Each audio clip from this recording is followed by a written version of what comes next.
할렐루야. 말씀 선포하겠습니다. 여러분, 이스라엘이 왕정을 이루었을 때 왕정의 첫 번째 왕이 누구시지요? 사울. 오늘 주인공이 되는 사울 왕. 두 번째 왕은요? 다윗 왕이죠. 두 번째 왕 다윗은 뭐의 모형이냐면 신부의 모형입니다. 예수 그리스도의 신부 믿음의 모형이 다윗이에요. 그런데 이 다윗하고 우리가 항상 패키지로 나오시는 분이 사울이거든요. 사울과 다윗. 그러면 이 일대왕 사울왕도 하나의 중요한 메시지가 있습니다. 뭘까요? 사울왕은 오늘 말씀의 제목대로 버리시는 하나님, 버림당한 모형이 되는 것입니다. 이 버렸다라고 하는 것은 제가 만든 말이 아니에요, 여러분. 성경에 하나님이 사울을 버리셨다라고 기록하고 있습니다. 그래서 다윗은 신부가 된 모형이고 신부가 되지 못하고 버려졌다, 떨어져 나갔다, 택함받지 못했다 라고 하는 그 모형이 사울이 됩니다. 우리가 버리시는 하나님, 지금 이제 이 말씀을 대하는데요. 우리는 참 결코 버리지 아니하시는 사랑의 하나님을 소개받았잖아요. 계속 그걸 소개받았습니다. 또 구원열차, 우리 기억하세요? 구원열차라고 해서 한번 타면은 그냥 타기만 하면 목적지 천국 앞에다가 딱 갖다 놓는 하나님이다.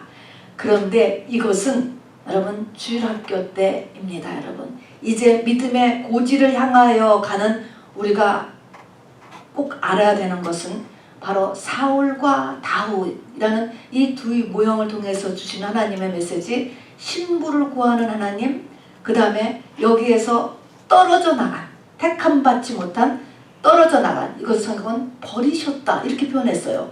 떨어져 나가는 하나님, 요 두 하나님에 대해서 반드시 잘 알아야만 됩니다.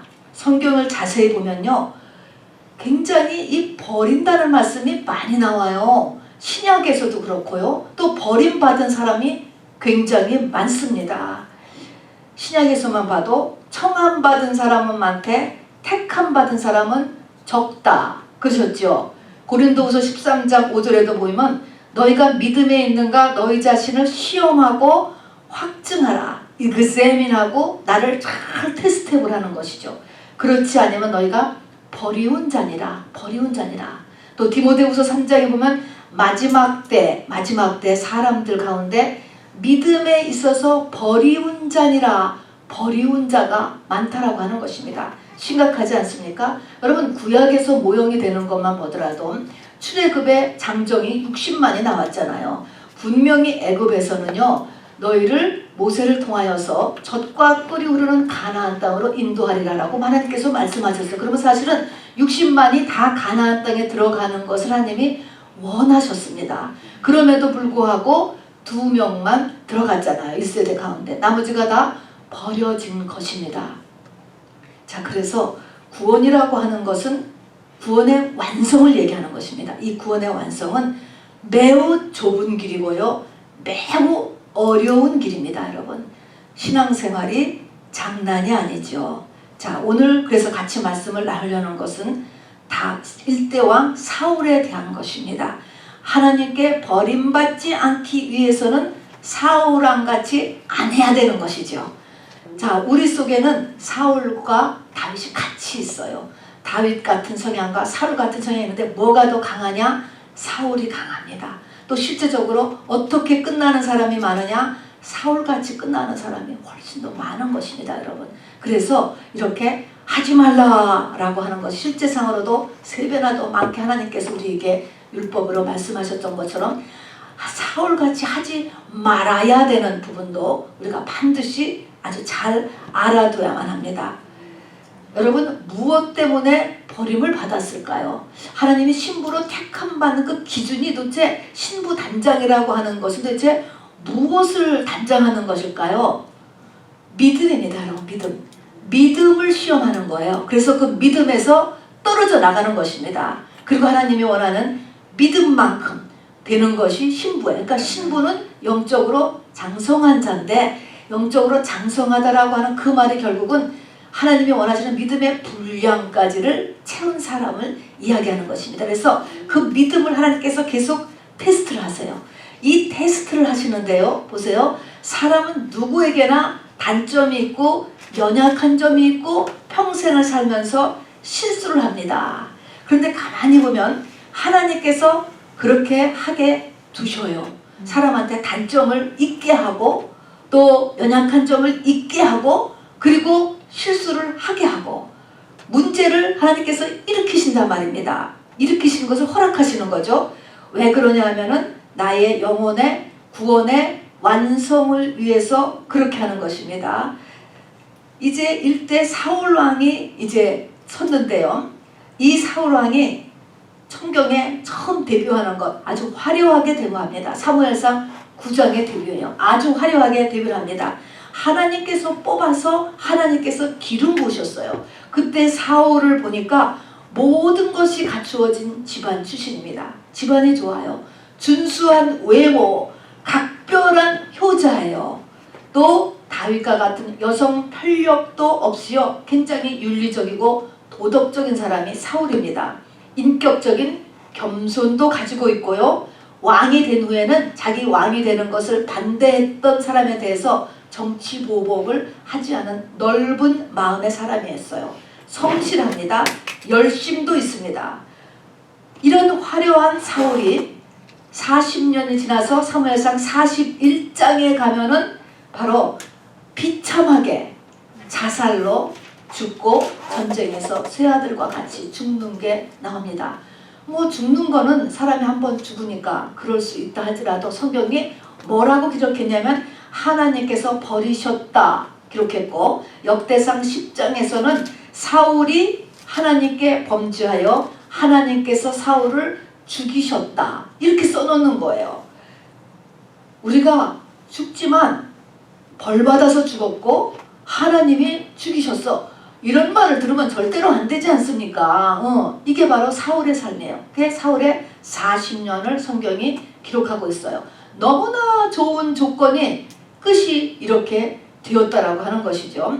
자, 사울왕은 이 사울왕의 이 40년 있을 동안에 큰 전쟁이 두 번 하나님은 일으키셨는데 하나는 아말렉, 하나는 블레셋과의 전쟁이 있었습니다. 아까도 얘기했지만요. 하나님께서 영혼의 구원의 완성을 위해서 우리를 연약하게 하시기도 하고 문제를 허락하신다라고 이야기했습니다. 그러면 아까도 했지만 신부의 단장은 뭐냐면 믿음 크는 거라고 그랬어요. 믿음을 시험하는 거예요. 그러면 믿음을 어떻게 시험할까? 내 믿음이 얼마나 있는지를 어떻게 하나님께서 시험하느냐? 여러분 믿음은 나한테는 믿음은 보통 때는 몰라요.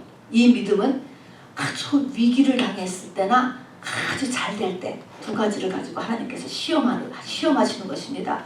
위기에 닥치는 위기, 어려운 일을 당할 때 내가 하나님 말씀대로 하느냐 안 하느냐는 거죠. 또 아주 내가 모든 게 잘 돼, 모든 게 잘 됐을 때도 하나님 말씀대로 하느냐 안 하느냐 요게 시험이에요. 시험이라는 것은 테스트입니다. 여러분 우리 이 땅에서도 아이들이 쭉 커서 대학교까지 그레이드에 달려면은 시험을 무수하게 보는 것처럼요. 하나님이 우리를 알아서 하시지 아니하고 시험을 쳐서 합격, 불합격을 판정하시는 것입니다. 자, 그래서 우리 하나님은 테스트하신 하나님이라는 것을 결코 잊어버리시면 안 됩니다. 저를 따라서 해보시기 바랍니다. 시험하신 하나님, 테스트하신 하나님, 명심하시기 바랍니다. 특별히 어려울 때예요. 어려울 때, 잘 될 때 우리를 테스트를 하십니다. 자, 그래서 이제 이 하나님이 테스트를 하시는 첫 번째가 블레셋의 공격이에요. 즉위 2년 차입니다. 사울이 2년 차 됐을 때 블레셋의 침공이 있습니다. 우리 오늘 읽은 대로 이제 침공을 했는데 이 사무엘상 13장에 보면 이 블레셋이 이스라엘을 침공했을 당시에 이스라엘 사울의 군대는 600명이래요. 600명. 그런데 블레셋의 군대는 보병이 해변에 모래알같이 많고 병거, 이스라엘은 하나도 없었어요. 탱크죠. 탱크가 3만, 마병이 6,000명이 왔습니다. 어떨까요? 위기죠, 위기. 사울이 완전 위기에 접한 것입니다. 여호와의 구원은 사람의 많고 적음에 있지 아니하다 라고 하는 구약에서 외쳤던 말씀이 있어요. 전쟁은 하나님께 속한 것이다. 그런 말씀을 지금 붙잡느냐 안 붙잡느냐에 있잖아요. 성경 하나님이 말씀하시는 믿음이라고 하는 것은 성경의 지식에 있지 않아요. 입술로 선포하는 것이 다가 아니야. 그것에 있지 않아요. 실제 내가 이 위기를 당했을 때 또는 아주 잘 됐을 때 그 말씀을 이 위기 속에서도 내가 행하느냐 요걸 가지고 본단 말입니다. 그래서 이렇게 무시무시한 이런 일을 당했을 때 이제 전쟁을 어차피 쳐들어왔으니까 해야 되는 거예요. 해야 되는데 이스라엘은 항상 전쟁을 할 때 먼저 제사장이 와서 예배를 드리고 제사장이 기도를 하고 전쟁을 시작하는 것입니다. 근데 사무엘이 와야 되는 거예요. 근데 사무엘이 7일 있으면 온다고 약속을 하고 갔는데 7일이 됐는데 안 오는 거예요. 지금 블레셋군은 쳐들어왔어요. 백성들은 점점 사기가 떨어지고 흩어지기를 시작을 한단 말입니다. 그렇게 했을 때 전쟁은 여호와께 속한 것이다. 그리고 레위기서의 말씀대로 이 예배는 제사장만이 드리는 것이고 예배를 드리지 아니하면 전쟁을 안 나가는 것이다. 그 말씀이 이 사울에게 흔들리기 시작을 했죠. 그래서 누가 드렸습니까? 사울이 자기 스스로 예배를 집전을 했습니다. 끝나자마자 딱 사무엘이 오는 것입니다. 우리가 생각하면 약속을 안 지킨 사무엘이 잘못했고 얼마나 그동안에 마음을 졸였을까 이 사울 왕과 백성들이. 그런데 그게 아니에요. 이 사무엘은 와가지고서 왕이 망령되니 행하셨도다 라고 하면서 이 일로 인해서 왕의 나라가 길지 못할 것이다. 첫 번째 큰 경고를 하나님 앞에 집권 2년째에 당하게 됩니다. 결국은 뭐냐면 하나님의 말씀과 환경과에서의 싸움이에요. 여러분이 문제를 부닥쳤을 때 환경을 봤을 때 이 환경 속에서 하나님의 말씀을 쫓지 않으면 뭐가 나갈 것 같아요? 내 생각이 나가지. 내 생각, 세상 생각. 내 방식, 세상 방식. 요것과의 싸움에서 믿음이 그때도 하나님의 말씀대로 해야 그곳을 믿음이라고 하나님께서 쳐주시는 것입니다. 자, 그래서 여기서 이제 첫 번째에서 떨어진 큰 사건이 있죠. 또 보면은요, 어려운 일이 당하는데 이 블레셋이 집권 말기에 또 크게 쳐들어오는 거예요. 그때 보면은 사울왕이 처음에는 왕이 되자마자는 레위기 19장, 레위기 20장의 말씀에 따라서 나라의 모든 무당 박수는 다 처벌했습니다. 내쫓고 다 죽였습니다. 죽이라고 했으니까 했다고요. 그러면 무당 박수를 절대로 금지하는 그런 믿음을 가졌나 보다. 하나님은 그게 아닌 거예요. 그거 했다 그런 게 아니고 위기를 주는 거예요. 다시 집권 말기에 블레셋이 막 쳐들어오게 되면서 사울이 어디 의지할 데가 없게 되었습니다. 응답이 오지 않고 이렇게 됐을 때 어떻게 했습니까? 변장을 하고 엔돌에 있는 용하다고 하는 무당을 찾아가는 것입니다.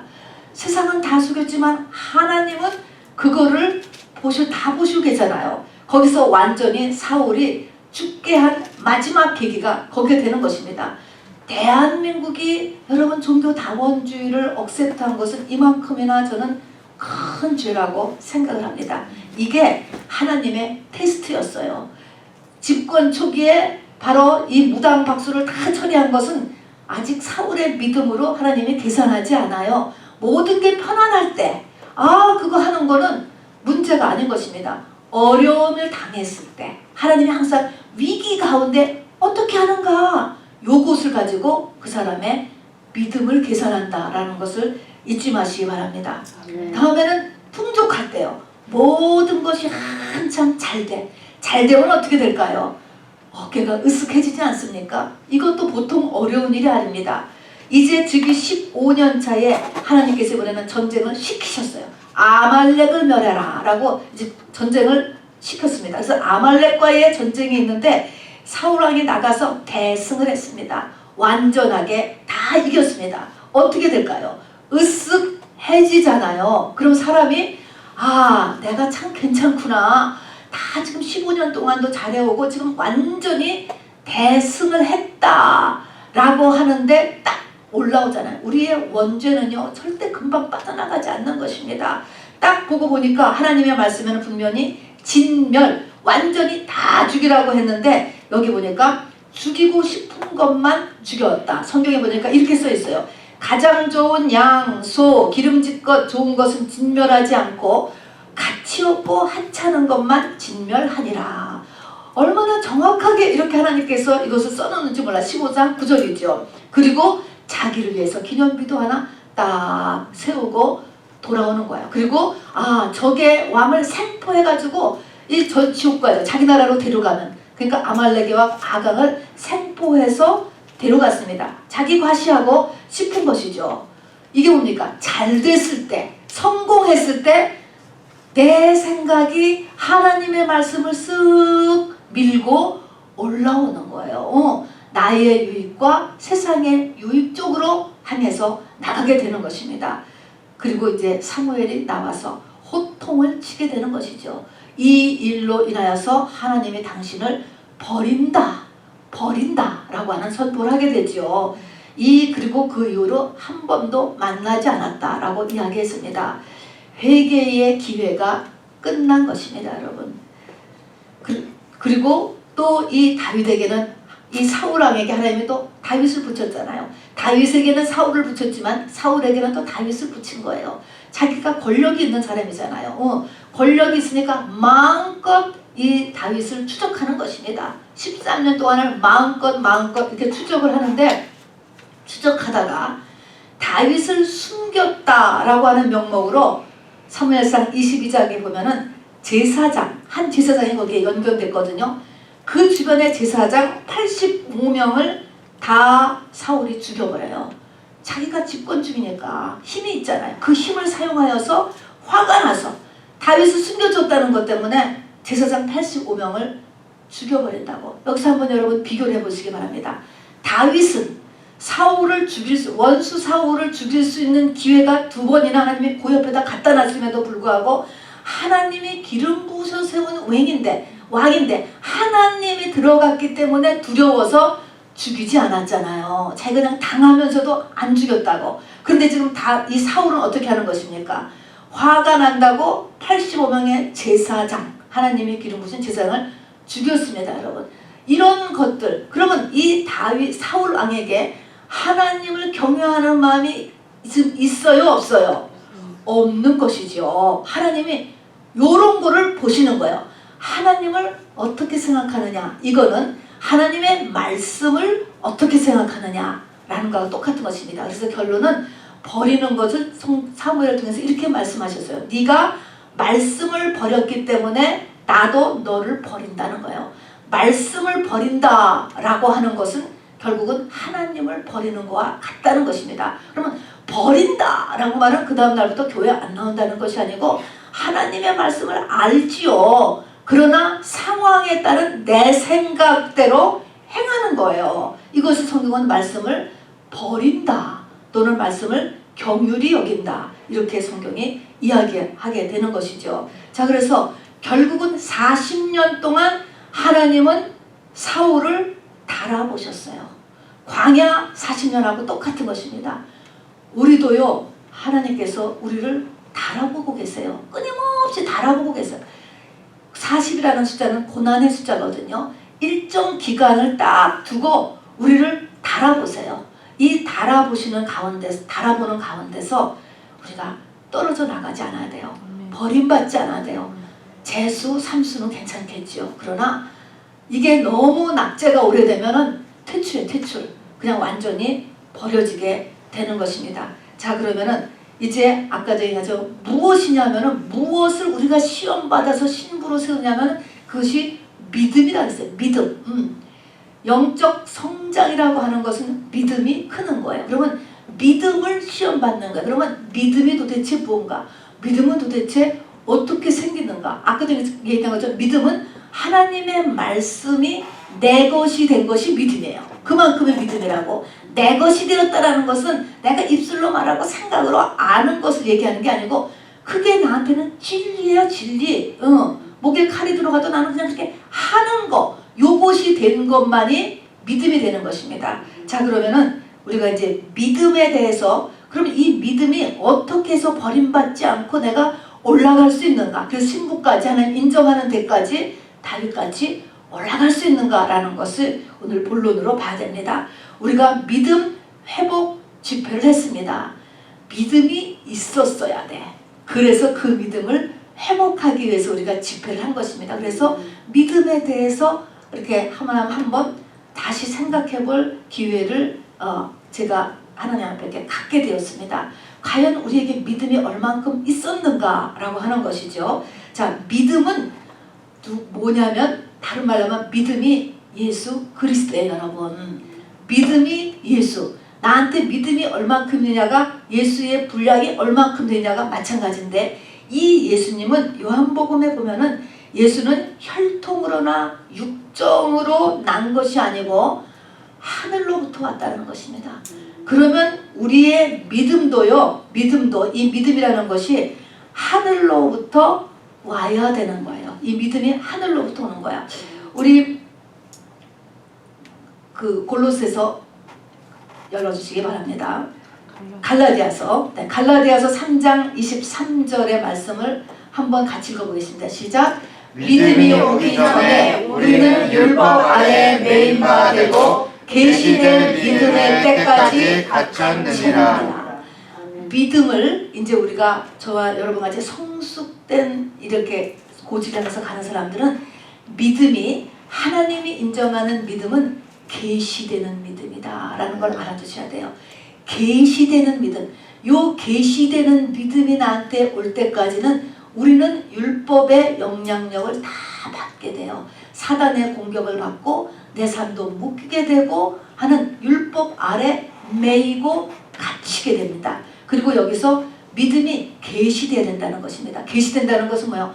하늘로부터 온다는 것입니다, 여러분. 자, 그래서 이 나에게 지금 믿음이 있어야 되는데 이 믿음은 하나님이 주셔야 되는 거로구나. 주셔야 되는 믿음이로구나 라는 것을 이제 꼭 잊지 마시고, 그래서 보면요, 고린도후서 7장 10절에 보면 하나님의 뜻대로 하는 근심은 후회할 것이 없는 구원에 이르게 하는 회개를 이루는 것이요 세상 근심은 사망을 이루는 것이라 라는 말씀이 있습니다. 어려운 말씀이에요. 어려운 말씀. 여기 보면은 우리 주보의 박스 안에 이제 제가 넣어놨는데요.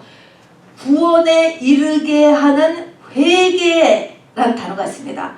구원에 이르게 하는 회개다. 자, 그러면 구원에 이르게 하는 것이 무엇이라고요? 회개가 나를 구원에 이르게 한다는 거예요. 회개를 통해서 믿음에 올라간다 하는 것입니다.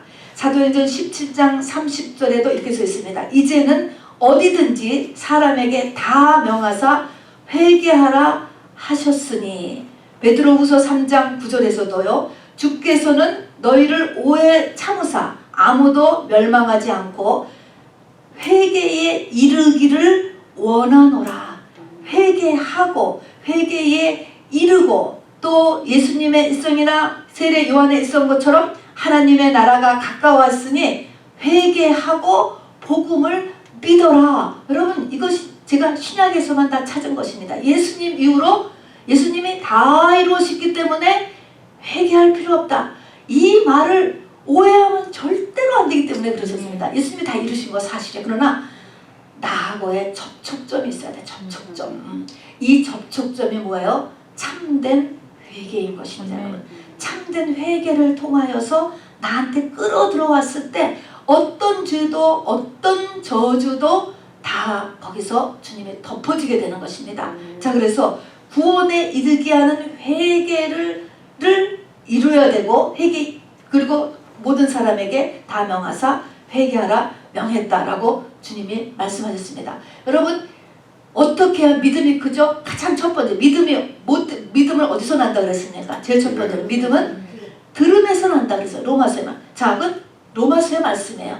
자, 그러면 우리가 이제 믿음을 키우기 위해서는, 정말 이 믿음을 키우기 위해서는 이제 회개라고 하는 중요한 접촉점, 이게 없으면은 연결 안 되는 거예요. 하늘하고 우리가 지금 연결 안 돼요. 자, 그러면 이것을 이뤄 나가는데 지금 다시 한번 이제 처음부터 다시 하는 거예요. 믿음은 성경에서 로마서는 들음에서 난다. 또 사복음서를 쭉 통해서 보면은 이것을 하기 위해서 하나님이 일으키시는 거게 고난이에요. 고난. 자, 그래서 우리에게 하나님이 문제를 일으키는, 아까 같이 약점을 주시고 또 사건을 일으키고 위기를 맞게 하고 문제인 것입니다. 고난을 낙하니까 고난과 우리에게는 고난하고 아까 말씀하신 것처럼 이제 들음이 필요한 것입니다. 말씀을 하나님께서 많이 알게 하세요. 이 두 가지가 이제 있게 되는 거예요. 그러면 이런 것을 있게 됐을 때 우리가 해야 될 것이 첫 번째가 뭐냐면은 이런 가운데서 나의 실체를 드러내면서 이 실체를, 자기 실체를 보는 거예요. 말씀을 알잖아요. 그 말씀과 내가 지금 고난이 와서 이 일을 해결해야 되는데 이걸 어떻게 해결하는가 라는 것을 해결하는 모습을 보면서 내 본색, 민낯, 내 실체, 내가 보니까 이게 말씀을 아는데 나한테 적용이 안 돼. 아까 사울왕 같이 한때는 박수무당 다 치워야 된다라고 사람들한테 명령하고 자기도 다 치웠지만은 제가 급하니까 변장하고 몰래 무당을 찾아가잖아요. 그런 것처럼 자기의 진짜 꼬라지를 발견하는 것이 우리에게 이제 성숙한 우리에게 첫 번째로 하는 것입니다.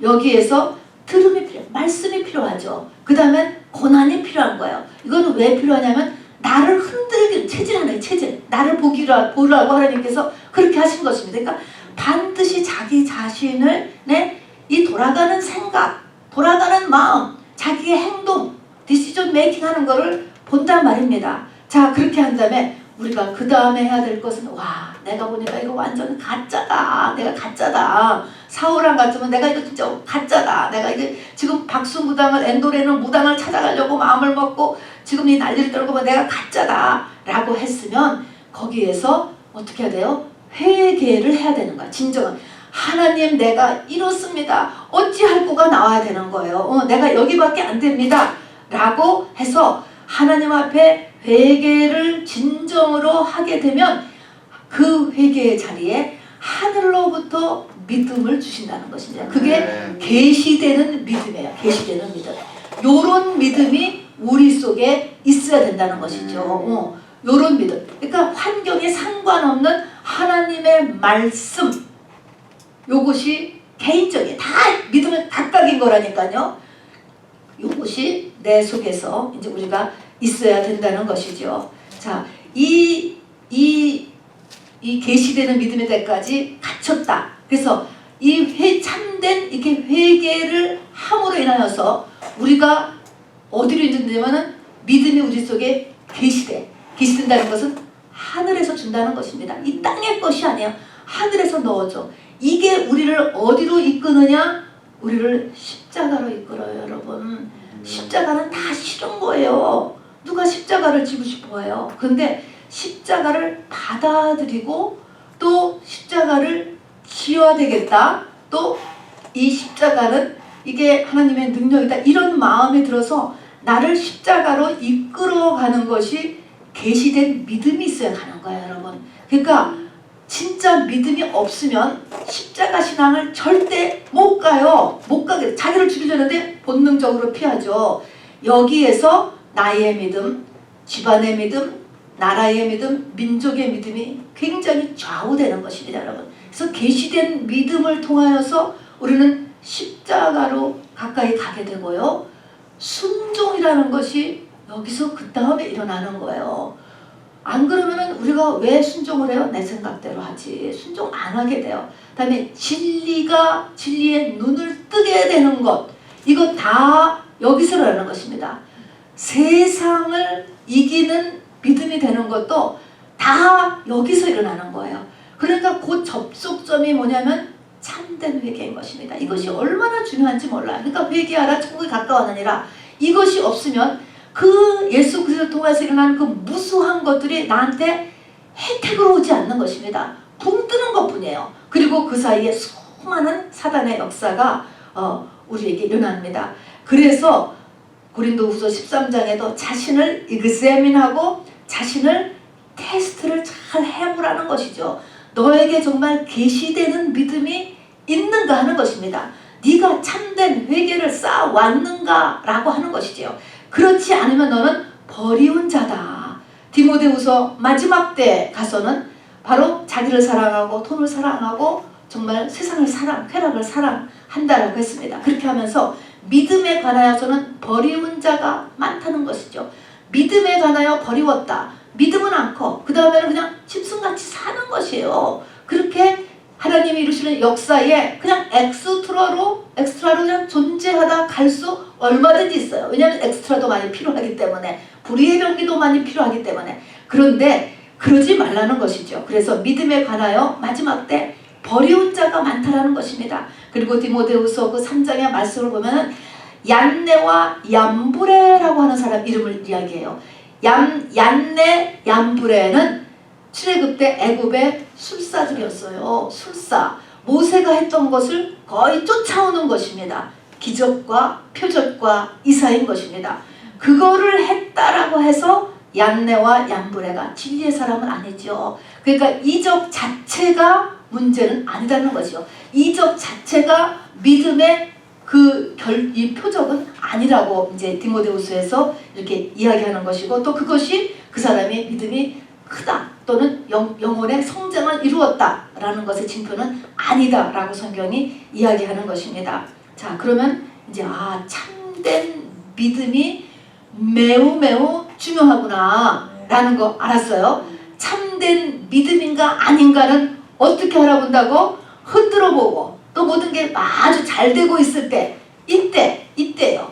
이때 하나님의 말씀을 적용시켜 봐야 되는 거야, 자기한테. 자, 그런데 그래서 우리가 이 참된 믿음이 얼마나 중요한가라는 것을 알았으면 그 다음에 우리가 할 것은요, 이제 하나님이 우리에게 참된 회개를 하도록 우리에게 계속 기다리시는데, 이 회개에도 기간이 있다는 것을 알아두셔야 돼요. 하나님이 우리가 죽을 때까지 그냥 기다리시냐? 꼭 그렇지 않다는 거예요. 우리는 그냥 사랑의 하나님을 너무나 좋아하기 때문에 내가 하나님이 되어 있잖아요. 내 중심을 하나님도 나의 수하에서 움직이게 되겠다. 이게 다 금송아지 신앙이죠. 근데 히브리서 12장 17절에 보면 에서가 눈물을 흘리며 구하되 회개할 기회를 얻지 못하였느니라. 히브리서 12장 17절의 말씀인 것입니다. 눈물을 흘리며 회개할 것을 구했으나 회개할 기회를 얻지 못, 지나간 거. 회개에도 기간이 있다는 것입니다. 혹시라도 그런데 내가 버림받지 않았을까? 이미 하나님이 저렇게 버리시는데 내가 정말 계시되는 믿음의 분량을 얻지 못하고 자꾸 떨어져 나가서 지금 이제 거의 버리시는 단계에 있지 않을까? 이런 걱정이 된다면 하나님이 나를 지금 버리시고 있는, 버려가는, 지금 낙제 일로 이제 조금 있으면 퇴출할 이때 가까이 있다라고 하면 증상이 뭐냐? 이사야서 6장이 증상입니다. 듣기는 들어도 깨닫지 못하고 보기는 보아도 알지 못한다는 거예요. 그들의 눈이 계속 감기고 귀를 계속 먹음으로 인하여서 그들이 돌아와 고침을 받지 못하게 하라라고 이사야에게 말씀했습니다. 이사야는 그 마지막 때에 하나님께 부름받은 선지자였습니다. 거기 보면은 그들이 돌아와 고침을 받지 못하게 하라. 돌아와 하는 말이 회개인 것입니다. 회개를 못하게 하는 거예요. 회개가 안 되는 거예요. 어떻게 해요? 증상이 회개가 안 되기 전에 어떻게 되냐면 보아도 보지 못하고 들어도 듣지 못한다. 깨닫지를 못해. 하나님의 말씀을 들어도 이해도 안 되고 설교도 이해도 안 되고 누가 얘기해줘도 이해가 안 돼. 절대로 보기는 보아도 보지 못하고 들어도 듣지 못하도. 하나님께서 예수님도 말씀하셨죠. 하늘의 비밀을 아는 것이 그들에게는 허락되지 아니하였다. 이런 사람들이 있는 거예요. 이러면 뭐예요? 왜 저 사람은 깨닫는데 나는 못 깨달을까? 왜 저 사람은 저걸 이렇게 은혜를 받는데 나는 왜 은혜를 못 받을까? 이런 거가 자꾸 들어지면서 말씀 안 듣게 되죠. 이렇게 되면은 이게 지금 굉장한 위험 수위에 지금 와 있는 거예요. 근데 하나님은 이제 그런 사람은 계속 그냥 두라는 거야. 계속 더 안 보이고 계속 회개하면 안 돼. 쟤는 죽이기로 이제 작정됐으니까 버리기로 지금 회개 못하게 해라. 이렇게 돌아와 고침을 받지 못하게 하라라고 이야기했습니다. 그런 사람들이 있다는 거예요. 그런데 우리는 성경에서 이 말씀을 주신 이유는 그래도가 있는 거예요. 예수님께서 십자가상에서 어떻게 기도하셨습니까? 하나님 아버지요, 왜 나를 버리셨나이까? 예수님이 버림을 받으셨잖아요. 예수님이 버림을 받으셨기 때문에 버림받을 죄를 지어도 우리는 마지막 그 예수님을 붙잡고 또 나올 수가 있는 거야. 이제라도가 또 나온 거야. 이제라도. 그래서 내가 지금 보니까 나 버림받은 것 같아. 버림받은 거. 전혀 감각이 없어. 이렇게 했을 때도 다시 한번 예수님 앞에 나올 수 있는 것이 성경이 이야기하는 것입니다. 자, 여러분, 그러면 끝으로 우리는 사울왕 같이 안 해야 되는 거예요. 사울은 버리시는 하나님. 다윗은 신부가 된 사람. 딱 두가 신부로 기준이 신부인 그걸 의미하는 거예요. 신부가 됐고 신부에서 떨어진 사람. 요 두 얘기거든요. 둘 다 하나님이 택하시고 하나님이 기름 부으시고 왕의 위치에 있었습니다. 자, 그런데 그러면 이제 지금 사울왕 같이 안 해야 돼. 우리는 안 하는 게 목적이에요. 그 중에서도 키 포인트가 회개인 것입니다. 사울같이 회개를 안 해야 되는 거예요. 사울도 회개를 했습니다. 믿는 사람인데 당연히 회개를 했죠. 그래서 사무엘상 15장에 보면은 회개한 게 사울의 회개한 게 나와요. 아말렉 이제 그 전쟁에서 이긴 다음에 사무엘이 와서 질책을 하면서 이제 회개하는 게 나오는데 여기 보니까 세 가지를 회개해서 우리가 하면 안 돼요. 이런 회개는 올라가지 않는 회개인 것입니다. 첫 번째는 뭐냐면 변명이 나오는 회개. 무엇인가 나는데 죄를 지었겠는데 어쩌고 저쩌고 지금 사울은 뭐라고 이야기했냐면 사무엘에게 이렇게 얘기했습니다. 당신의 하나님 여호와께 제사하는 데 쓰려고 양과 소를 살려두었습니다. 요렇게 얘기해요. 그 말투부터도 좀 나쁘지 않아요? 당신의 하나님 여호와한테 이제 질책을 해서 왜 저 양의 소리, 소의 소리는 무엇입니까? 직멸하라고 했는데 왜 여기서 양의 소리와 소의 소리가 나는 겁니까? 라고 사무엘이 질책을 하니까 당신이 하나님 앞에 제사하는 데 쓰려고 살려두었고 또 완전 승리를 했는데 저쪽에 좋은 물건이 너무 많으니까 백성들이 다 갖고 싶어 하는 거야. 그냥 다 붙어버리지 말자. 백성들이 두려워서 그랬다. 이게 변명이잖아요. 변명. 두 가지의 변명을 해대는 거예요. 이거는요. 이 하나님 앞에 중심에서 내가 잘못했구나 라는 것까지 들어가지 않은 회개. 이런 회개는 안 통해. 또 해야 돼. 이런 회개는. 이 하나님이 받으시는 회개는 변명이 안 나오는 회개예요. 저 속에서 튀쳐나오는 이 하나님 앞에 내가 진짜 잘못했구나. 이 회개는 물론 환경의 합리화라든가 자기 변명이 있을 수 있죠. 그거를 넘어서게 폭발해야 되는 거예요. 그래서 밧세바와의 사건 후에서도 다윗이 그랬잖아요. 내가 여호와께 범죄할 날이다. 딱 나오는 게 여호와께 범죄할 날이다. 밧세바한테 범죄하고 우라야한테 범죄하고 우라야 부모에게 이렇게 얘기한 게 아니고 또 이렇게 되고 저렇게 돼서 내가 여인의 유혹에 넘어간 것이나이다. 뭐 이렇게 얘기해. 다 없는 것입니다. 그냥 하나님 앞에 터져 나와야 되는 거예요. 이런 회개가 참된 회개. 변명이 나오면 안 된다. 두 번째는 뭐냐면은 여기서도 이제 내가 사울이 이 사무엘 선지자의 옷자락을 그냥 가려고 하니까 막 붙잡으면서 얘기를 하는데 내가 회개 이제 했지 않았습니까? 내가 잘못했습니다. 백성들 때문에 그러고 제사한테 쓰려고 하나님 좋으라고 가져간 것입니다. 이렇게 막 하면서 회개했으니까 나하고 같이 돌아가 주셔서 내 백성의 장로들 앞과 이스라엘 백성들 앞에서 내 체면을 세워달라라고 부탁을 합니다. 뭡니까? 자기의 체면이 걱정되는 회개. 뒷책임이 걱정되는 회개는 참 회개가 아닌 거예요.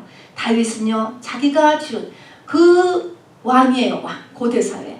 그 여자 하나, 또 그 전쟁 중에 군인 하나 죽은 그런 어떻게 보면은 사소할 수 없는 그 문제에 대해서도 그 후유증으로 10년에서 15년의 그 죄에 대한 후유증을 감당했던 것을 기록되었습니다. 거기에 정말 그 왕권이 뒤집혀가지고 막 도망갈 때 돌을 던지면서 야유하는 사람을 봤을 때 사람들이 아무리 전봇됐지만 저렇게 무례한 사람이 있나라고 죽이려고 했을 때 내버려둬라. 이것도 하나님이 나에게 허락하신 것이다. 너 조롱받아라. 너 모욕받아라. 왜? 당하는 것입니다. 내가 잘못했으니까. 그래서 그 사람 죽이지 말고 자기가 받겠다. 이게 다윗이었습니다, 여러분.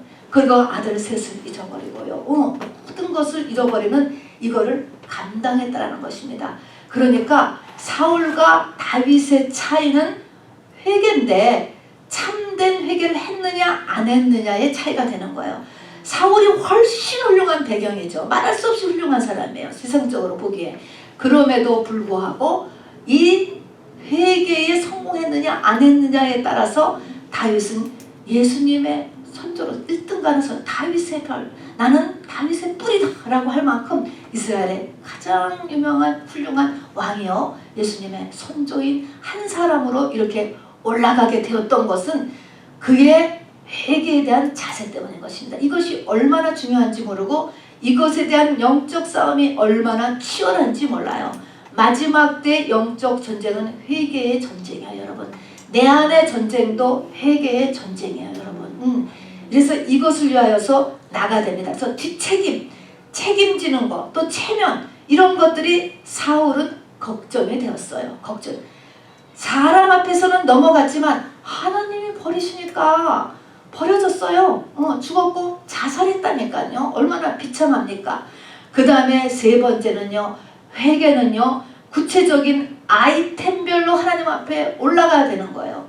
우리 하나님은요. 인격체세요. 인격체이기 때문에 우리가 사람같이 생각하면 돼요. 나하고 어떤 사람하고 지금 있는데 내가 저 사람한테 저 사람이 나를 저 사람 그런 줄도 모를지도 몰라. 내가 마음에 팍 찔렸어. 내가 굉장히 상처를 받았어. 그러면은 뭐가 풀어져야 돼? 저 사람이 나한테서 그 문제를 얘기해야 돼. 내가 이렇게 한 것을 잘못했으니까. 그래야 내 마음이 풀어지잖아요. 이런 것처럼 내가 하나님 앞에 잘못된 것에 대한 한 아이템, 말 한마디, 소리 한번 지른 것, 어떤 액션 하나 한 것, 이런 하나하나가 다 하나님 앞에 올라가야 되는 거야. 그래야 풀어지는 거야. 인격체. 그냥 무조건 그냥 둥글금 해가지고 하나님 내가 거짓말한 것을 회개합니다. 내가 사람을 미워한 것을 회개합니다. 하나님 내가 음란했던 것을 회개합니다. 그거는 회개 시작으로는 그렇게 할 수 있어. 그러나 하나님이 원하시는 것은 아이템이 찍어져야 되는 것입니다. 여러분. 그래서 여러분 혈루증 여인이 있지 않습니까? 그 혈루증 여인이요. 예수 앞에 가가지고 예수의 옷자락을 잡았다라고 하는 그 옷자락을 잘 알아두셔야 돼. 그 옷자락이 뭐냐면 이 이스라엘의 랍비들이 입었던 겉옷, 그 겉옷에 있는 술, 치치트라고 하는 것, 율법을 상징하는 많은 거기에 술이 달려있는 거예요. 거기에 손을 대었다는 것은 율법의 어떤 하나를 딱 이 여자가 깨달았다 하는 것입니다. 내가 뭐에 걸렸구나 하나님 앞에. 그거를 맞추니까 주님의 능력이 쫙 그대로 흘러 들어가서 그 여인이 치유함을 받았습니다. 주님은 지금 능력이 다 됐는데 우리가 정말 회개만 하면 큰 물 타고 주르륵 그냥 막 물밀듯이 들어오고 싶어서 그냥 어떻게 보면 안달하는데 내 죄가 딱 맞고 있는 거예요. 죄가 맞기 때문에 주님의 능력과 주님의 손이 나한테 리치하지 이렇게 못하게 되는 것이죠. 자, 그런데 이 여자가 정말 가서 그 예수님의 옷자락에 그 치치트 술을 잡았다. 이렇게 이제 상징적으로 되어 있는데요. 이것을 하기 위해서 이 여자의 마음이 어땠는가라는 걸 한번 보세요. 이 여자는요. 성경에 보니까 돈도 다 없어졌고 치료하느라고 13년 동안 걸렸더래. 돈도 다 없어졌고 의사도 다 찾아가서 의사 병원에서 못 고친대 결정났어요. 여자가 나이가 들었어. 엄청나게 이제 이렇게 돼서 어떻게 이 사람은 가놔주거나 앉아주거나 마찬가지다. 그런데 내가 한번 예수님한테 가보고 죽으리라. 예수님 만나러 가다 죽으리라. 여기까지 마음이 떨어지고 또 예수님에 대한 사모함 이 두 가지가 가득 찼을 때 죄목이 깨달아진다. 이런 뜻인 거예요, 여러분. 내 죄를 나이가 다 감추기 때문에 내 죄를 몰라요. 우리가 죄를 알기 위해서 맨날 이렇게 빛 가운데 나오는 거야, 지금도. 빛 가운데 좀 비춰줘서 내 죄를 좀 보게 하려고. 또 하나님의 말씀은 빛이기도 하지만 양식이고도 물이라고도 했어요. 나에게 양식이 돼서 회개를 할 힘이 있어야 돼요, 여러분. 낙심하지 않고 하나님이 나를 사랑하셔서 그런다 라고 하는 힘을 얻어야 되기 때문에 양식이에요. 물일 때는 뭐예요? 씻는다라는 의미지요. 우리 물로 씻어서 죄와 더러움을 교회가 맨날 씻는다. 내가 교회 와서 씻는 것입니다. 기준은 뭐예요? 참된 회개. 내가 하나님 앞에 뭐가 걸려있는가? 요거를 보는 거예요. 요거. 이것이 귀신일 수도 있고요. 귀신을 또 내쫓으면서 이게 생각날 수도 있어요. 또 이게 해결가 되면 귀신 저절도 나갈 수도 있어요. 맞물려 있는 거예요, 여러분. 어쨌든지 간에 이 혈루증 여인같이 죄목을 찾아내야 된다. 내가 뭐가 하나님 앞에 걸려 있는지 요거를 찾아내는데 내 마음이 혈루증 여인만큼이나 가난하고 애통하고 그리고 주님의 옷자락이라도 잡으면 나을 것 같다라고 하는 사모하는 마음, 하나님은 이것을 하실 수 있다 라고 하는 그 간절한 마음이 같이 어우러졌을 때 이렇게 내 죄목이 생각나는 거예요. 죄목이 문제는 그렇습니다. 자, 여러분, 수많은 짐승들이 살고 있잖아요. 짐승들. 사람도요 짐승같이 살게 되는 거예요. 마지막 때는 다 짐승하고 별 다름없이 살아요. 그러니까 페트를 전부 자기 집에다 들여놓고 침대에다 올려놓고 사람 먹는 음식 주면서 사는 것 같아요. 영적으로도 지금 그렇게 된 것 같아요. 사람이 짐승같이 산다니까. 노아 때가 그랬다고 그랬잖아요. 먹고 마시고 시집가고 장가가고 사고 팔고 죽을 때까지도 왜 죽는지, 왜 인류가 멸망당하는지 못 깨달았다 그랬습니다. 빛이 없으니까 참된 해결하는 것이 없었어요. 그렇다고 이야기했습니다. 성경 이야기합니다. 자, 그래서 이렇게 이 시대에 짐승같이 이렇게 살고 있고 성령을 받았어요. 성령 받았다고 끝난 게 아닙니다. 깐만 애가 태어난 거예요. 이거 커야 되는 거예요. 내 속사람이. 성령을 받았어도요. 사단의 힘에 눌리고 사단에 속고 사단에 잡혀서 결국은 버리운 자의 길로 가는 수가 너무 많다는 거죠. 절대로. 그래서 버리운 자가 되지 않아야 됩니다. 그래서 믿음에 있어서 버리운 자가 되는 거죠. 세상에서는 잘 살아요. 믿음에 있어서 버렸다라고 이야기하는 것입니다. 성경은.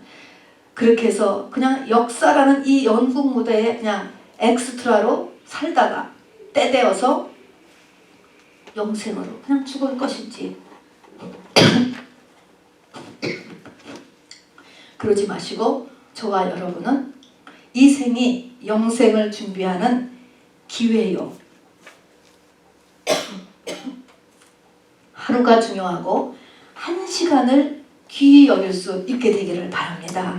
그리고 영적 고지를 향하여서 다름박질하시고 그리고 행여라도 내가 믿음에서 버리운 자가 되지 않았는가. 고린도후서의 말씀대로 나를 이그제민하고 나를 테스트하면서 자기 영혼 목회를 하는 여러분 되기를 주님의 이름으로 축원합니다. 이 모든 것이 나의 선택입니다. 아멘.